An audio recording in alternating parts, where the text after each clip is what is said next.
monde, c'est Nat, j'espère que vous allez bien. Ravie de vous retrouver pour ce nouveau tag. Je me joins au tag hashtag 5 jeux à l'écran qui a été créé par Sabrina Passion des Oracles et Miss Florence, que je remercie d'avoir je les remercie d'avoir créé ce tag parce que quand je me suis penchée dessus, j'ai mis du temps en fait à le voir. Je n'ai pas eu le temps de voir les vidéos quand elles sont sorties. Je les ai vues après. Mais quand j'ai regardé déjà leurs vidéos et puis certaines autres vidéos qui ont été faites sur ce tag, j'ai trouvé ça super sympa en fait, les partages que tout le monde a fait autour des tarots et des oracles qui nous ramènent à des éléments de la pop culture, donc la culture populaire, hein, la pop culture. C'est ce qui est connu de tout le monde, ou de l'unanimité, du moins de la majorité, on va dire, et qui a eu beaucoup de succès, voilà, des références qui sont populaires. Donc là, en déco, je vous ai mis Dark Vador, Wonder Woman, Mickey, et évidemment, le magicien, c'est Keanu Reeves dans Matrix. Vous l'aurez reconnu. Donc ça, c'est issu de Heart of Stars Tarot. C'est la 3e édition, voilà, donc c'est un tarot, vous l'aurez compris, sur le cinéma et les séries, et les animés, dessins animés, etc., films d'animation, voilà, donc on a un petit peu tout dans ce tarot. Je m'en suis servi comme déco, donc je ne vais pas le compter dans les 5, c'était juste pour vous montrer, évidemment, ce qui m'avait servi à faire ma déco. Là, aujourd'hui, donc, je vais vous proposer 2 séries et 2 films et un film d'animation. Voilà. Donc, on va commencer avec les séries. La première série dont je vais vous parler à travers ce tarot qui est sublime, c'est un tarot qu'on m'a offert il y a 2 ans, je crois, que j'ai eu pour Noël, qui s'appelle le Z Tarot. C'est un tarot sur les zombies. Je ne suis pas du tout fan des zombies à la base, j'ai horreur de ça, enfin, c'est pas le truc que j'aime le plus, voilà, ça m'attire pas, ça me plaît pas. Mais ce tarot, j'avoue, est magnifique et c'est vraiment le seul que j'ai sur ce thème et il est vraiment sublime au niveau artistique, vous allez le voir si vous ne le connaissez pas. Donc je vais l'ouvrir, je vais quand même vous montrer comment ça s'ouvre parce que c'est quand même sympa. Voilà, ça c'est le coffret collector, hein. Il existe, il est numéroté celui-ci, voilà, 854 sur 3000, mon numéro de survivant, voilà. Et pourquoi je vous montre ce tarot? Hop, donc déjà je vais le prendre, donc il y a un guidebook, voilà, il est vraiment superbe. Donc c'est le Z Tarot, je vais juste vous dire, donc il a été publié chez Lo Scarabeo. Et puis, j'ai pas d'autres indications assis. Donc, Welcome to the Apocalypse by Alejandro Colucci. Voilà. L'Apocalypse. Un monde apocalyptique. Et c'est ça qui me ramène à la série dont je vais vous parler, qui est tirée elle-même d'un jeu vidéo. C'est très compliqué. Il s'agit de The Last of Us. Donc, la première saison est actuellement en cours de diffusion sur Amazon Prime. Je connaissais le jeu qui porte donc le même nom comme ça, sans plus. Je savais que c'était un survival horror, donc voilà, on est dans un monde apocalyptique et on doit survivre. Et puis, rien de plus parce que c'est pas, je vous dis, quelque chose qui m'intéresse forcément, les jeux vidéo. Déjà, je suis pas très jeux vidéo. Moi je me suis arrêtée à l'Odyssey d'Abe sur la PS1, donc vous voyez un peu où j'en suis. Et c'est vrai que quand j'ai vu la bande-annonce de la série, donc j'avais entendu parler du jeu, je savais à peu près de quoi il s'agissait. Pour moi c'était des zombies, voilà, j'aime pas les zombies, donc... Et puis en fait j'ai découvert donc la bande-annonce, et quand j'ai vu la bande-annonce, je me suis dit, waouh, ça a l'air quand même bien. Peut-être que tu devrais quand même regarder. Donc ma fille connaît le jeu, voilà, comme tous les jeunes, je crois. C'est un jeu qui a beaucoup de succès chez les jeunes. Alors c'est assez violent et sanglant, donc j'approuve pas trop non plus ce style de jeu vidéo. C'est pas ma came du tout. Et j'ai découvert la série. Et j'ai aimé le scénario, j'ai aimé ce qu'ils ont fait. Donc ne connaissant pas le jeu, moi j'arrivais en terre neutre, on va dire. Et là, je découvre donc un monde apocalyptique. Alors, l'histoire de The Last of Us, en gros, sans vous spoiler quoi que ce soit, c'est l'histoire de Ellie, qui est une jeune fille de 14 ans, qui vit dans un monde apocalyptique, puisque subitement, à un moment donné, sur la planète, alors ça se passe aux États-Unis, évidemment, hein, ce sont les rois des films catastrophes, etc. Donc, rien d'étonnant, les gens doivent fuir de chez eux subitement, se cacher, essayer de survivre parce que brutalement, certaines personnes se transforment en espèces de zombies. Alors ce ne sont pas des zombies, ils ont été infectés, donc à la base ils ont consommé des aliments de consommation courante, mais ces aliments étaient infectés par un champignon qui s'appelle le cordyceps, et qui normalement ne peut subsister que dans les insectes, ou du moins une certaine catégorie d'insectes, et qui ne se transmet pas du tout à l'homme, sauf que, évidemment, dans le jeu, ça se transmet à l'homme. Voilà, celle-ci, elle me fait beaucoup penser à la série, ce monde apocalyptique comme ça. Donc, là, ça se transmet à l'homme, et qu'est-ce qui se passe? Eh bien, ce cordyceps grandit dans le corps des humains, jusqu'à prendre leur cerveau, prendre possession de leur cerveau. À ce moment-là, les gens se déforment complètement, etc. Et comme le cordyceps a pris possession du cerveau, eh bien, les gens ne se contrôlent plus, ils ne sont plus humains en quelque sorte, donc ils ne sont pas morts ni morts vivants, ils sont simplement contrôlés par ce champignon nocif, et ils s'attaquent aux autres, évidemment, en les mordant. Donc dès qu'on est mordu, on est infecté, puis là c'est l'apocalypse, puisque en quelques jours ça se dégrade. Alors si l'infecté survit, il peut se transformer, il y a plusieurs phases, jusqu'à devenir un colosse, et là c'est hyper impressionnant. Et puis sinon, bon, ben, souvent ce qui se passe, c'est que ils sont tués, évidemment, puisque le but c'est de survivre. Donc si vous êtes face à un infecté, voilà, c'est compliqué un peu.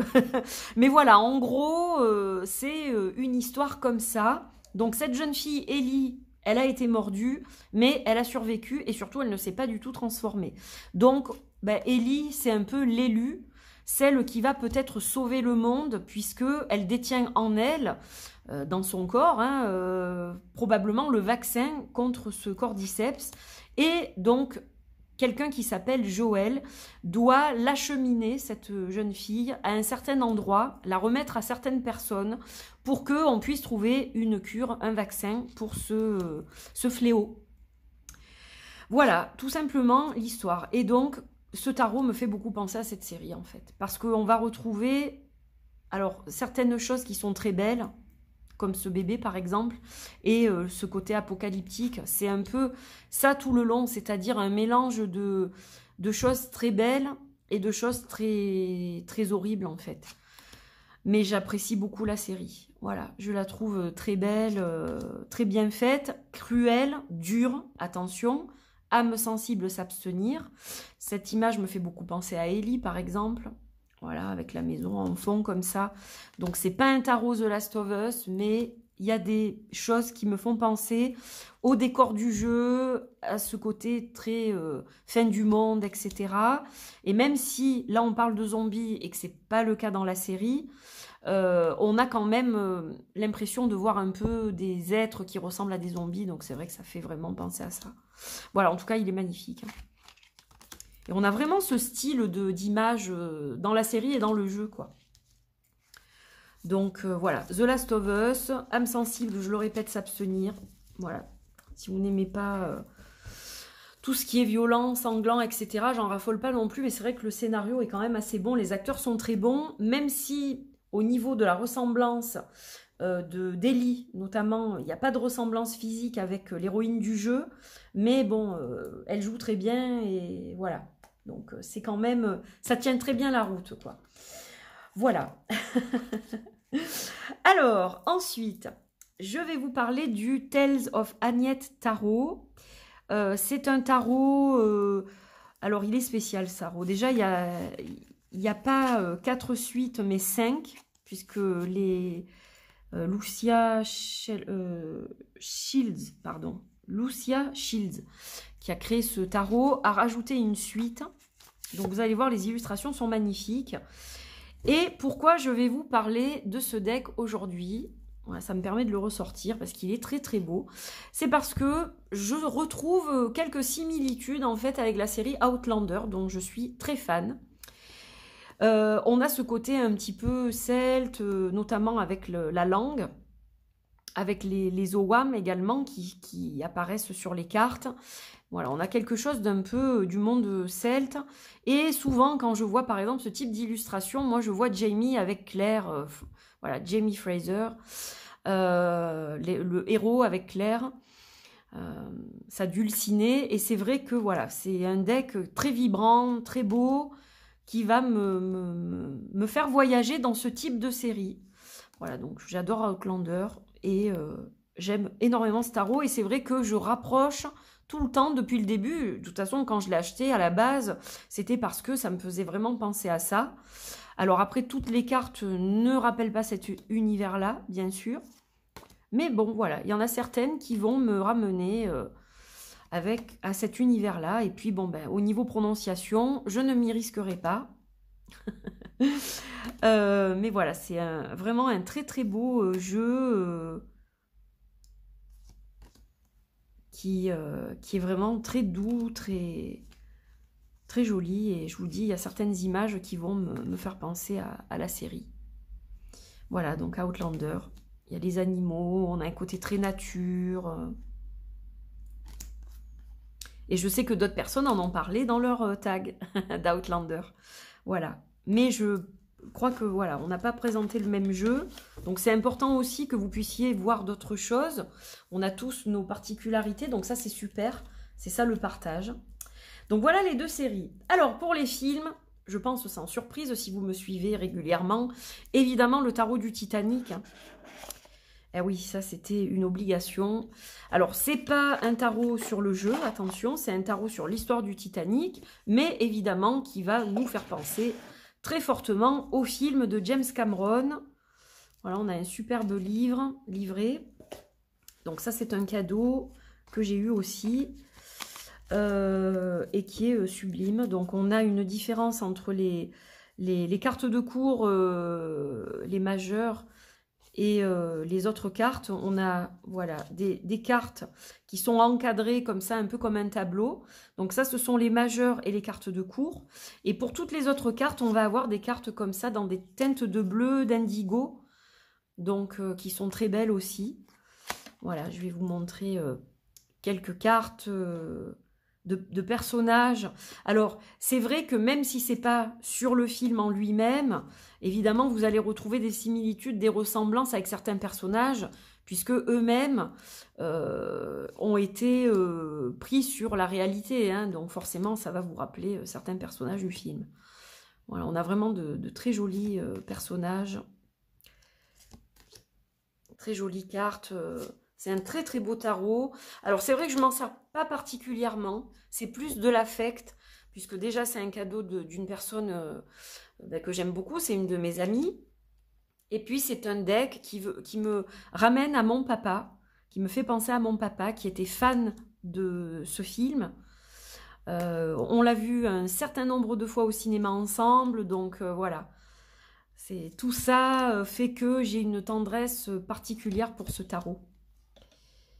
Et il est évidemment magnifique. Voilà pour le Titanic. Pour le deuxième film, j'ai pris quelque chose de beaucoup plus ancien, mais qui revient sur le devant de la scène, puisque je sais qu'il y a une série qui a été prise sur le film. Alors, je vais ranger mon Titanic d'abord. Comme ça, je mets de l'ordre pour pouvoir vous présenter la suite. Donc, le prochain, c'est quelque chose de beaucoup plus ancien. J'aurais pas l'année, honnêtement, je ne sais plus. Mais j'ai choisi le Bloody Tears Tarot que m'a gentiment envoyé mon ami en Ukraine. Il a été créé donc par Dimitro Rizak et il a été donc publié chez Pentagram Publishing. Donc c'est mon ami Nicolas qui me l'a envoyé. Et donc je vous l'avais découvert en review celui-ci. Donc pourquoi j'ai choisi ce deck sur les vampires? Voilà un autre sujet. On a eu les zombies, maintenant on a les vampires. Alors, pourquoi j'ai choisi ce deck et par rapport à quel film? Eh bien, ça me fait penser à Entretien avec un vampire. Le film culte avec Tom Cruise et Brad Pitt. Je retrouve la même classe dans ce deck que dans le film, en fait. Voilà, on a de très beaux décors dans le film, de très beaux costumes, tout est parfaitement esthétique, et c'est ce que je retrouve en fait dans ce tarot des vampires. Quelque chose de très esthétique, de très beau, de très... oui, avec beaucoup de classe en fait, finalement. Et j'aime beaucoup. Voilà, et pourquoi je vous disais que ça revient sur le devant de la scène? Donc si vous ne le savez pas, il y a une série qui s'appelle Entretien avec un vampire, qui est sortie récemment, donc aux États-Unis. Je ne sais plus du tout où c'est diffusé. Je ne sais pas si elle est diffusée en France parce que je ne l'ai pas... Je m'y suis pas forcément intéressée. Moi, je reste vraiment sur le film culte. Mais bon, pourquoi pas y jeter un œil éventuellement si un jour elle est diffusée en France ou si elle est déjà sur une plateforme, je ne sais pas. Si vous le savez, vous me le direz. Dans tous les cas, là, on parle vraiment du film. Voilà. Donc, ce n'est pas un jeu sur le film non plus. J'ai pas vraiment, en fait, de jeu associé à un film ou à une série, je crois. Hormis le Heart of Stars qui comprend plusieurs séries et films. Mais le seul que j'avais, c'était... mince. C'est la seule série que j'ai pas vue qui a eu énormément de succès. Games of Thrones. J'avais le tarot, je l'ai revendu. Parce que ça ne me parlait pas du tout. Et j'ai tellement d'épisodes à rattraper que pour l'instant, j'ai pas le temps de faire ça. Donc du coup, j'ai pas regardé. J'ai pas regardé House of Dragons encore, mais je pense que ça, je vais le faire. En plus, c'est avant, donc du coup, c'est pas gênant. Mais voilà, c'était le seul, je crois, que j'avais vraiment là-dessus. Donc voilà pour le Bloody Tears Tarot qui est magnifique, que j'aime énormément. C'est vraiment mon tarot des vampires préféré, celui-ci. Il est sublime. Donc voilà pour le deuxième film. Et puis bon, on va terminer par le film d'animation. Et j'ai choisi, sans surprise non plus, le tarot du Petit Prince. Voilà, donc il y a quelques années, il y a un film d'animation qui est sorti qui s'appelle Le Petit Prince. Et ce tarot m'y fait beaucoup penser, tout simplement. Voilà, donc ça me fait penser au livre aussi, hein, qui est une vraie... je pense, c'est un vrai bouquin de la pop culture aussi, parce que je pense que tout le monde, une fois dans sa vie, aura lu un extrait au moins du Petit Prince, dans sa famille ou à l'école, ou voilà, donc tout le monde connaît. Là, on a un dos qui est sublime. Et donc, voilà les illustrations qu'on va retrouver. Donc, c'est tout l'univers du Petit Prince. Et j'avais envie de rendre hommage aussi aux films d'animation en général, parce qu'il y a de très belles choses à ce niveau-là. Et donc, en l'occurrence, au Petit Prince de Saint-Exupéry, que j'aime beaucoup, qui là encore me rappelle mes parents, et surtout mon papa qui était fan de Saint-Exupéry. Donc, j'ai lu tous ces livres quand j'étais plus jeune, et celui-ci, évidemment, m'a accompagnée un certain nombre de fois. Je crois que j'ai eu l'histoire qui m'a été contée, voilà, un certain nombre de fois. Et c'est un plaisir pour moi de vous remontrer ce jeu. Je vous avais fait une review il y a quelques temps. Mais voilà, on a un univers, vraiment l'univers du livre. L'Aviateur, le Petit Prince, c'est tellement beau, quoi. Il est magnifique, ce tarot, vraiment. Alors, c'est pas un tarot dont je vais me servir forcément. Hormis quand j'ai un travail à faire sur mon enfant intérieur. Ça m'arrive de le ressortir à cette occasion. Ou quand j'ai des enfants qui viennent au cabinet pour un soin, ou des jeunes ados par exemple, c'est vrai que c'est un tarot que je vais montrer facilement. Parce que forcément ça va leur plaire. Mais voilà, sinon c'est pas un tarot que je vais sortir très souvent. Mais quand je le ressors et que je le regarde, j'ai de nouveau toujours tous ces souvenirs d'enfance qui reviennent. Et la voix de mon papa qui me raconte cette histoire le soir quand je suis dans mon lit. Et tous les rêves que je fais ensuite et tout ce qui m'a aidé à développer autant mon imagination. Je pense que tout part du Petit Prince en fait, au départ. Tout part du Petit Prince. Voilà. Mes parents m'ont aidé, je pense, à avoir l'imagination que j'ai aujourd'hui. Sans eux, je n'aurais probablement pas cette imagination débordante et cet esprit créatif. Voilà, donc je les remercie beaucoup pour ça. Parce que ça, c'est eux qui me l'ont transmis. À travers de magnifiques livres et de magnifiques histoires. Voilà pour le Petit Prince qui va clôturer cette vidéo, ce tag, qui est peut-être un petit peu plus court que les autres, mais on avait droit à 5 jeux, donc moi j'ai respecté.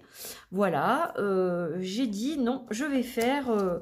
J'aurais pu en présenter d'autres, honnêtement, mais je me suis dit que j'allais me conformer à ce qu'a fait tout le monde, c'est-à-dire 5 jeux qui représentent pour moi des références et voilà, qui m'ont marqué plus que peut-être d'autres. Donc voilà, j'ai associé ces magnifiques jeux. J'espère que ça vous a plu en tout cas, que vous avez passé un bon moment. Donc voilà, dites-moi vous en commentaire quels seraient vos choix par rapport à quel film, série ou autre chose d'ailleurs. Hein. Voilà, pour certaines personnes, si vous avez envie de parler d'autre chose de la pop culture qui n'est pas inclus dans les films et les séries, vous pouvez évidemment. Voilà, donc merci en tout cas d'avoir suivi cette vidéo. Je vous fais plein de bisous, je vous dis à très vite et puis bientôt j'aurai des annonces à faire, je vous en reparlerai. Ça prend un petit peu de retard, j'avais prévu une date plus proche, mais bon, je n'ai pas le choix puisque ça dépend d'autres événements, donc je suis obligée d'attendre. Mais je reviens vers vous dès que j'ai des infos. Voilà, je vous fais des bisous et je vous dis à très bientôt. Bye bye!